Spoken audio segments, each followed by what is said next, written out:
Hi everyone, I am Bindeshwar from Post Network, and in this video you will see that how to evaluate expression a square plus b square minus 2ab in Python. So you can see that 4 lines of code in which a refers 3.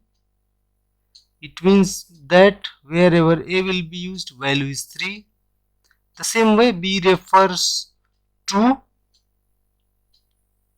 In the third line, C refers A star star 2 plus B star star 2 minus 2 star A star B, where star is multiplication and double star is exponentiation operator. Now if you replace A by 3 and B by 2, so C will refer 3 star star 2 plus 2 star star 2 minus 2 into 3 into 2, and C will refer